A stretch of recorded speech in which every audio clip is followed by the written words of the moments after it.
O Novo Testamento proíbe a ingestão dos alimentos que eram proibidos no Antigo Testamento?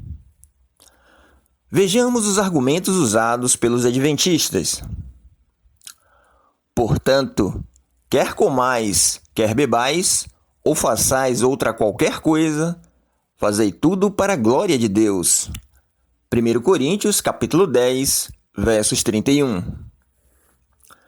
Nesse texto, os adventistas insinuam que comida tem relação com os alimentos considerados impuros no Antigo Testamento.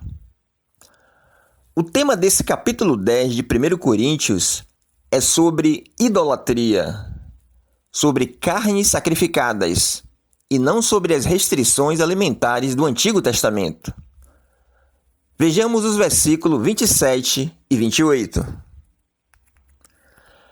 Se algum dentre os incrédulos vos convidar e quiserdes ir, comei de tudo que for posto diante de vós, sem nada perguntardes por motivo de consciência.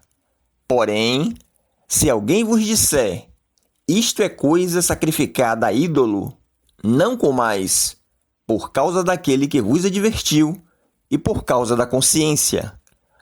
1 Coríntios, capítulo 10, versos 27 e 28. Paulo fala sobre evitar os atos de escandalizar os fracos na fé.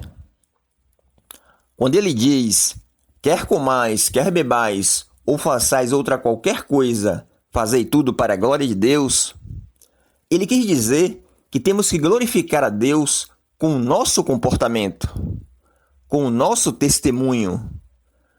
Tudo aquilo que fizermos seja para a glorificação do nosso Senhor. Esse é o sentido do texto. Vejamos outro argumento.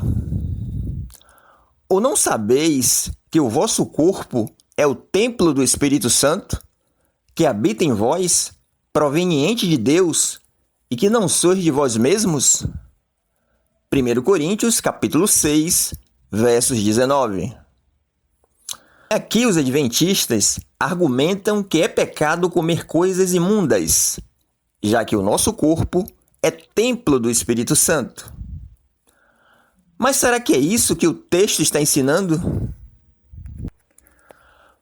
Paulo aqui está falando de prostituição, imoralidade sexual e não de alimentação. Não é porque aparece a palavra alimento que está se falando de alimentação. É só ver o contexto. Paulo apenas faz uma analogia, dizendo que assim como o alimento é para o estômago, o nosso corpo é para o Senhor. Vejamos. Os alimentos foram feitos para o estômago, e o estômago para os alimentos, mas Deus destruirá ambos. O corpo, porém, não é para a imoralidade, mas para o Senhor, e o Senhor para o corpo. Por seu poder, Deus ressuscitou o Senhor, e também nos ressuscitará. Vocês não sabem que os seus corpos são membros de Cristo? Tomarei os membros de Cristo e os unirei a uma prostituta? De modo nenhum. Vocês não sabem que aquele que se une a uma prostituta é um corpo com ela? Pois, como está escrito, os dois serão uma só carne. Mas aquele que se une ao Senhor é um espírito com ele. Fujam da imoralidade sexual. Todos os outros pecados que alguém comete, fora do corpo os comete. Mas quem peca sexualmente, peca contra o seu próprio corpo. 1 Coríntios, capítulo 6, versos 13 a 18. Perceba que o versículo usado está totalmente fora do contexto. O assunto do contexto é prostituição, imoralidade sexual e não alimentação. Vejamos mais um exemplo de argumento infundado. Leiamos. Não sabeis que sois santuário de Deus e que o Espírito de Deus habita em vós? se alguém destruir o santuário de Deus, Deus o destruirá, porque o santuário de Deus, que sois vós, é sagrado. 1 Coríntios, capítulo 3, versos 16 e 17. Ellen White cita essa passagem em seu livro A Ciência do Bom Viver, página 281, interpretando-a no sentido de que quem come algo imundo está destruindo o seu próprio corpo, que é santuário de Deus. O contexto mostra Paulo falando sobre as divisões na igreja de Corinto, os vários grupos que se formavam, os de Paulo, os de Apolo, os de Pedro, porque as pessoas pensavam que o seu líder era mais importante do que os outros. Assim, aqueles coríntios estavam se comportando de forma carnal e não como pessoas guiadas pelo Espírito de Deus. No início da carta, Paulo introduz este ponto, a divisão entre os membros. Vejamos. Irmãos, em nome de nosso Senhor Jesus Cristo, suplico a todos vocês que concordem uns com os outros no que falam, para que não haja divisões entre vocês, e sim que todos estejam unidos num só pensamento e num só parecer. Meus irmãos, fui informado por alguns da casa de Cloé de que há divisões entre vocês. Com isso quero dizer que cada um de vocês afirma: eu sou de Paulo, eu de Apolo, eu de Pedro e eu de Cristo. Acaso Cristo está dividido? Foi Paulo crucificado em favor de vocês? Foram vocês batizados em nome de Paulo?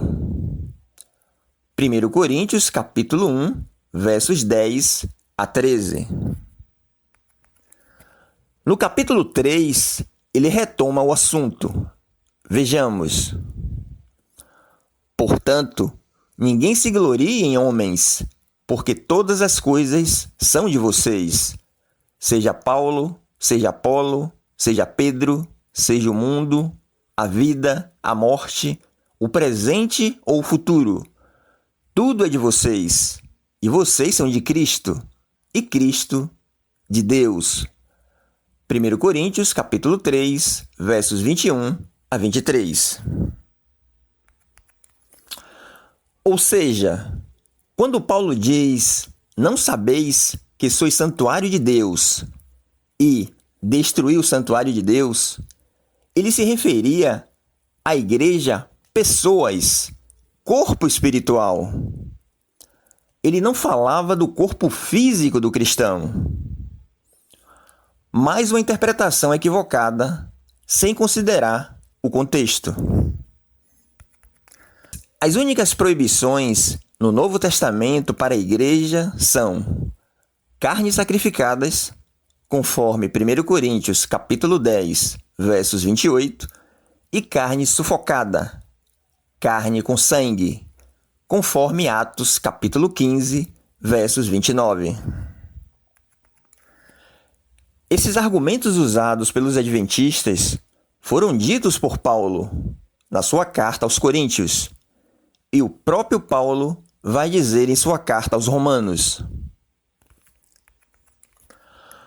Como alguém que está no Senhor Jesus, tenho plena convicção de que nenhum alimento é por si mesmo impuro, a não ser para quem assim o considere. Para ele é impuro. Pois o reino de Deus não é comida nem bebida, mas justiça, paz e alegria no Espírito Santo. Romanos capítulo 14, versos 14 e 17. Portanto, todos esses argumentos usados pelos adventistas no Novo Testamento para defenderem que é pecado a ingestão dos alimentos proibidos na Antiga Aliança são totalmente falaciosos.